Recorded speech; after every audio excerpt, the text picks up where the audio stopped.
ओम शांति। 11 नवंबर 2023 के ईश्वरीय महावाक्य। पहले सुनते हैं मुरली के मुख्य पॉइंट्स। बाबा ने कहा, अभी तुम बच्चे गिरते भी हो, संभलते भी हो। जो घड़ी घड़ी बाप की याद भूल जाते हैं वह गिरते हैं, और जो याद में रहते हैं वो संभल जाते हैं। बाप तुमको हेवन का मालिक बनाने के लिए पढ़ा रहे हैं, परंतु साधारण रूप होने के कारण ऐसे मीठे बाप को भी बच्चे भूल जाते हैं। जो बाप को याद नहीं करते, चलते चलते पढ़ाई को भी छोड़ देते हैं, तो ऐसे बच्चों की बुद्धि का ताला एकदम बंद हो जाता है। बाबा मम्मा कहना माना ब्राह्मण बनना। तुम सच्चे ब्राह्मण ही फिर देवता बनते हो, परंतु पद का सारा मदार पढ़ाई के पुरुषार्थ पर है। फिर बाबा ने कहा, मुरली से तुम्हारी सच्ची कमाई होती है। जो बच्चे सांवरे बन गए थे, उन्हों को गोरा बनने के लिए मुरली जरूर सुननी है। इस मुरली में खुदाई जादू है, जिससे बेहद सुख का वर्षा मिलता है। ऐसे माता पिता को भूलना भी बदकिस्मती कहेंगे। जिन्होंने बाप को अच्छी रीति जान लिया, उनको बख्तावर कहेंगे। लास्ट में बाबा ने कहा, दीपावली पर तुम बच्चों को अब अपना नया खाता रखना है और पुराना खाता चुकतू करना है। कोई को भी बाप का परिचय दिया, गोया खाता जमा हुआ। नया खाता वृद्धि को तब पाएगा जब कोई को दान देंगे। ज्ञान दान नहीं करते तो आमदनी की वृद्धि भी नहीं होती। अब सुनते हैं महावाक्यों को विस्तार से। बाबा ने कहा, मीठे बच्चे, जितना तुम बाप को याद करेंगे उतना तुम्हारी बुद्धि का ताला खुलेगा। जिन्हें घड़ी घड़ी बाप की याद भूल जाती है वह हैं अनलकी बच्चे।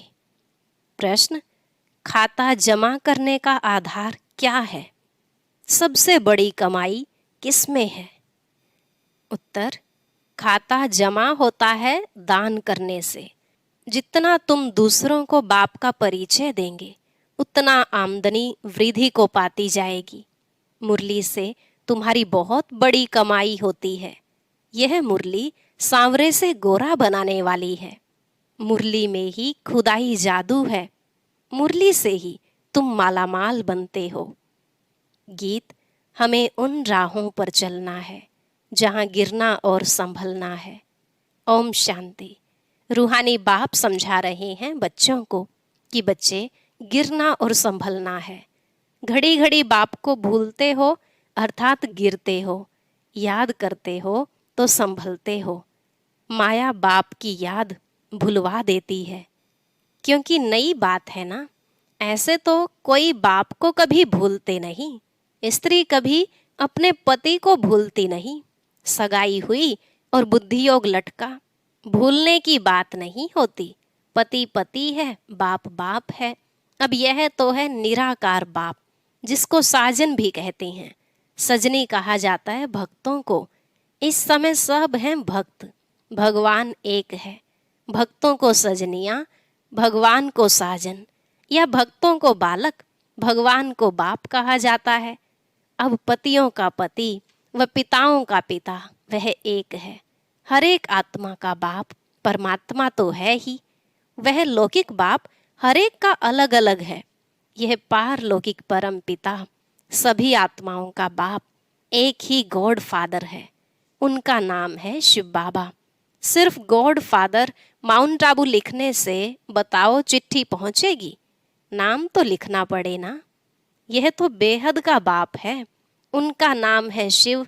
शिव काशी कहते हैं ना, वहाँ शिव का मंदिर है। जरूर वहाँ भी गए होंगे। दिखाते हैं ना, राम यहाँ गया, वहाँ गया, गांधी यहाँ गया, तो बरोबर शिव बाबा का भी चित्र है। परंतु वह तो है निराकार। उनको फादर कहा जाता है, और किसको सबका फादर कह नहीं सकते। ब्रह्मा विष्णु शंकर का भी वह फादर है। उनका नाम है शिव। काशी में भी मंदिर है, उज्जैन में भी शिव का मंदिर है। इतने मंदिर क्यों बने हैं कोई भी नहीं जानते। जैसे लक्ष्मी नारायण की पूजा करते हैं, कहते हैं यह स्वर्ग के मालिक थे, परंतु स्वर्ग कब था, यह मालिक कैसे बने, यह कोई नहीं जानते। पुजारी जिसकी पूजा करे उनके ही ऑक्यूपेशन को न जाने तो इसको अंधश्रद्धा कहा जाएगा ना। यहाँ भी बाबा कहते हैं परंतु पूरा परिचय नहीं है, माता पिता को जानते नहीं।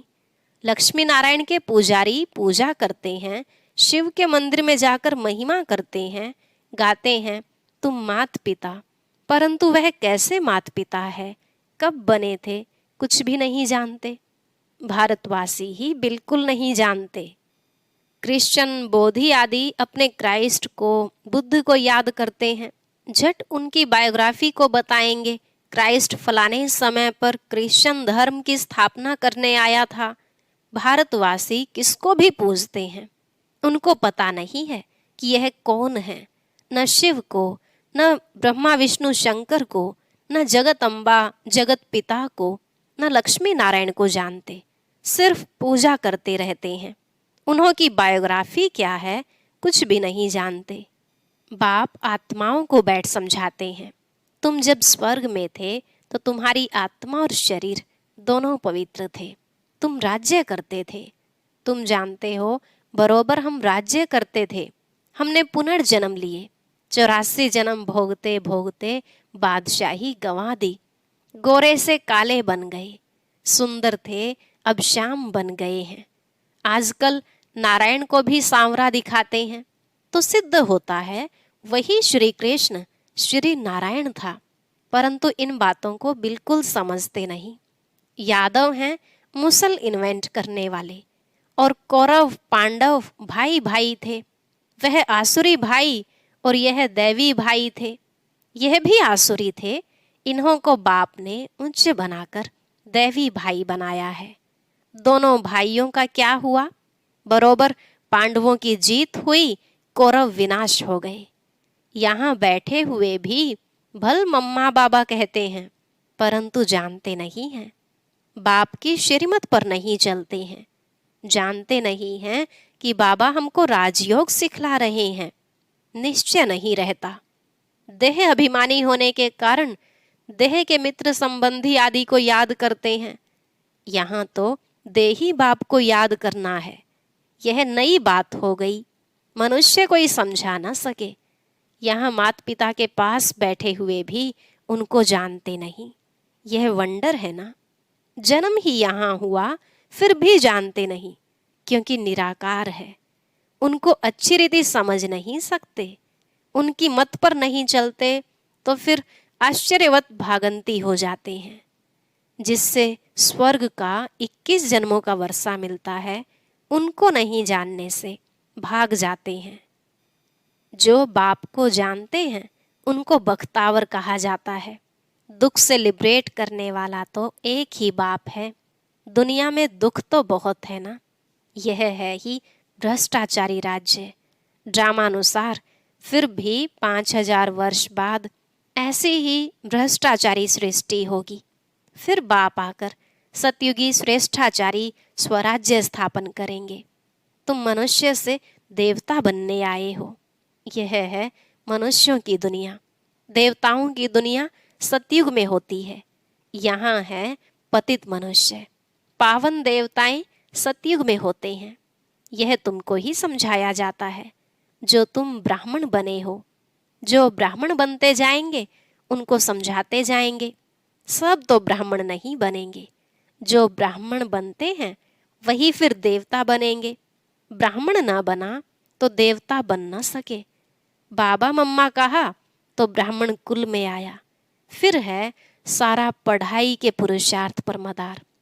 यह किंगडम स्थापन हो रही है, और इब्राहिम बुद्ध आदि कोई किंगडम स्थापन नहीं करते हैं। क्राइस्ट अकेला आया, किसी में प्रवेश कर क्रिश्चियन धर्म स्थापन किया। फिर जो क्रिश्चियन धर्म की आत्माएं ऊपर में हैं वह आती रहती हैं। अभी सब क्रिश्चियंस की आत्माएं यहाँ है, अभी अंत में सबको वापस जाना है। बाप सभी का गाइड बन सबको दुख से लिबरेट करते हैं। बाप ही है सारी ह्यूमैनिटी का लिबरेटर और गाइड। सब आत्माओं को वापस ले जाएंगे, आत्मा पतित होने के कारण वापस जा नहीं सकती है। निराकारी दुनिया तो पावन है ना। अभी यह साकारी सृष्टि पतित है। अब इन सब को पावन कौन बनाए जो निराकारी दुनिया में जा सके। इसलिए बुलाते हैं, ओ गॉड फादर आओ। गॉड फादर आकर बतलाते हैं कि मैं एक ही बार आता हूँ जब सारी दुनिया भ्रष्टाचारी बन जाती है। कितनी गोलियां बारूद आदि बनाते रहते हैं एक दो को मारने के लिए। एक तो बॉम्ब्स बना रहे हैं, दूसरे फिर नेचुरल कैलेमिटीज, फ्लड्स, अर्थक्वेक आदि होंगी, बिजली चमकेगी, बीमार पड़ जाएंगे। क्योंकि खाद तो बननी है ना, गंद की ही खाद बनती है ना। तो इस सारी सृष्टि को खाद चाहिए जो फिर फर्स्ट क्लास उत्पत्ति हो। सतयुग में सिर्फ भारत ही था, अब इतने सबका विनाश होना है। बाप कहते हैं, मैं आकर दैवी राजधानी स्थापन करता हूँ और सब खत्म हो जाएंगे, बाकी तुम स्वर्ग में जाएंगे। स्वर्ग को तो सब याद करते हैं ना, परंतु स्वर्ग कहाँ किसको जाता है यह कोई को पता नहीं। कोई भी मरेगा कहेंगे स्वर्गवासी हुआ। अरे कलयुग में जो मरेंगे तो जरूर पुनर्जन्म कलयुग में ही लेंगे ना। इतना भी अक्ल कोई में नहीं है। डॉक्टर ऑफ फिलोसफी आदि नाम रखाते हैं, समझते कुछ नहीं। मनुष्य मंदिर में रहने वाले थे, वह है क्षीर सागर, यह है विषय सागर। यह सब बातें बाप ही समझाते हैं। पढ़ाएंगे तो मनुष्यों को, जानवर को तो नहीं पढ़ाएंगे। बाप समझाते हैं, यह ड्रामा बना हुआ है। जैसा साहूकार मनुष्य वैसा फर्नीचर होगा। गरीब के पास ठिक्कर ठोबर होगा, साहूकार के पास तो इतने वैभव होंगे। तुम सतयुग में साहूकार बनते हो तो तुम्हारे हीरे जवाहरों के महल होते हैं। वहां पर कोई गंदगी आदि नहीं होती, बांस नहीं होती। यहाँ तो बांस होती है, इसलिए अगरबत्ती आदि जगाई जाती है। वहां तो फूलों आदि में नेचुरल खुशबू रहती है, अगरबत्ती जलाने की दरकार नहीं पड़ती। उनको हेवन कहा जाता है। बाप हेवन का मालिक बनाने के लिए पढ़ाते हैं। देखो कैसे साधारण है। ऐसे बाप को याद करना भी भूल जाते हैं। निश्चय पूरा नहीं तो भूल जाते हैं, जिससे स्वर्ग का वर्षा मिलता है। ऐसे माता पिता को भूल जाना कैसी बदकिस्मती है। बाप आकर ऊंचते ऊंच बनाते हैं। ऐसे माता पिता की मत पर न चले तो 100% मोस्ट अनलकी कहेंगे। नंबरवार तो होंगे ना। कहाँ पढ़ाई से विश्व का मालिक बनना, कहाँ नौकर चाकर बनना। तुम समझ सकते हो हम कहाँ तक पढ़ते हैं। वहाँ सिर्फ धर्म पिताएं आते हैं धर्म स्थापन करने। यहाँ मात पिता है, क्योंकि प्रवृत्ति मार्ग है ना। पवित्र प्रवृत्ति मार्ग था, अभी है अपवित्र प्रवृत्ति मार्ग। लक्ष्मी नारायण पवित्र थे तो उन्हों की संतान भी पवित्र थी। तुम जानते हो हम क्या बनेंगे। माता पिता कितना उच्च बनाते हैं तो फॉलो करना चाहिए ना। भारत को ही मदर फादर कंट्री कहा जाता है। सतयुग में सब पवित्र थे, यहाँ पतित हैं। कितना अच्छी रीति समझाया जाता है, परंतु बाप को याद नहीं करते तो बुद्धि का ताला बंद हो जाता है। सुनते सुनते पढ़ाई छोड़ देते हैं तो ताला एकदम बंद हो जाता है। स्कूल में भी नंबरवार हैं। पत्थर बुद्धि और पारस बुद्धि कहा जाता है। पत्थर बुद्धि कुछ भी समझते नहीं, सारे दिन में 5 मिनट भी बाप को याद नहीं करते।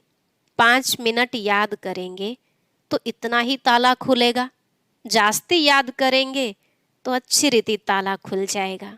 सारा मदार याद पर है। कोई कोई बच्चे बाबा को पत्र लिखते हैं, प्रिय बाबा व प्रिय दादा। अब सिर्फ प्रिय दादा पोस्ट में चिट्ठी डालो तो मिलेगी, नाम तो चाहिए ना।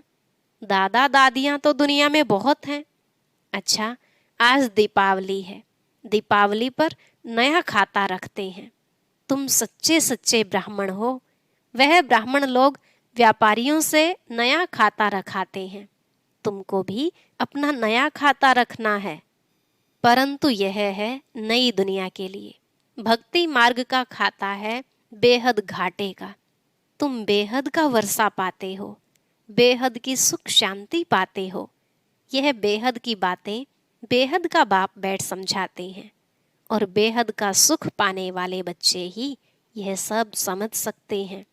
बाप के पास कोटों में कोई ही आते हैं। चलते चलते कमाई में घाटा पड़ता है तो जो जमा किया है वह भी ना हो जाती है। तुम्हारा खाता वृद्धि को तब पाता है जब कोई को दान देते हो। दान नहीं देते हो तो आमदनी की वृद्धि नहीं होती है। तुम पुरुषार्थ करते हो, आमदनी की वृद्धि हो, वह तब होगी जब किसको दान करेंगे, फायदा प्राप्त कराएंगे। कोई को बाप का परिचय दिया, गोया जमा हुआ। परिचय नहीं देते हो तो जमा भी नहीं होता है। तुम्हारी कमाई बहुत बहुत बड़ी है। मुरली से तुम्हारी सच्ची कमाई होती है। सिर्फ यह मालूम पड़ जाए कि मुरली किसकी है, यह भी तुम बच्चे जानते हो। जो सावरे बन गए हैं उन्हों को ही गोरा बनने लिए मुरली सुननी है। मुरली तेरी में है जादू, खुदाई जादू कहते हैं ना, तो इस मुरली में खुदाई जादू है। यह ज्ञान भी तुमको अभी है। देवताओं में यह ज्ञान नहीं था। जब उनमें ही ज्ञान नहीं था तो पिछाड़ी वालों में ज्ञान कैसे हो सकता। शास्त्र आदि भी जो बाद में बनते हैं वह सब खत्म हो जाएंगे। तुम्हारी यह सच्ची गीताएं तो बहुत थोड़ी हैं।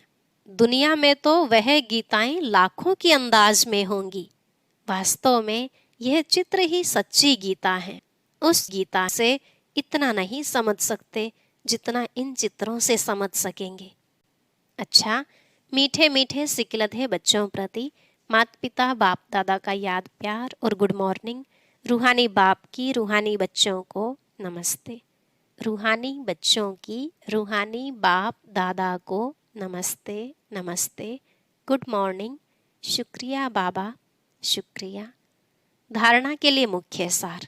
पहला पॉइंट, अच्छी रीति पढ़ाई पढ़कर स्वयं को बख्तावर बनाना है। देवता बनने के लिए पक्का ब्राह्मण बनना है। दूसरा, देही बाप को याद करने के लिए देही अभिमानी बनना है। देह को भी भूलने का अभ्यास करना है।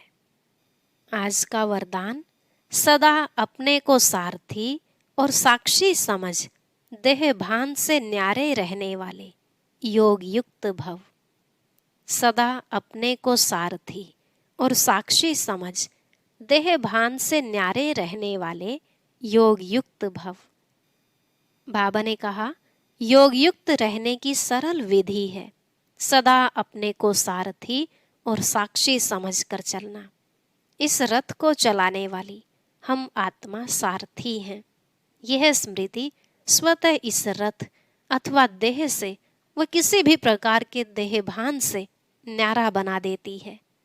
देह भान नहीं तो सहज योग युक्त बन जाते और हर कर्म भी युक्ति युक्त होता है। स्वयं को सारथी समझने से सर्व कर्मेंद्रियां अपने कंट्रोल में रहती हैं। वह किसी भी कर्मेंद्रिय के वश नहीं हो सकते। स्लोगन, विजयी आत्मा बनना है तो अटेंशन और अभ्यास, इसे निजी संस्कार बना लो। विजयी आत्मा बनना है तो अटेंशन और अभ्यास, इसे निजी संस्कार बना लो। अच्छा, और अब सुनते हैं आज का अव्यक्त ज्ञान मोती।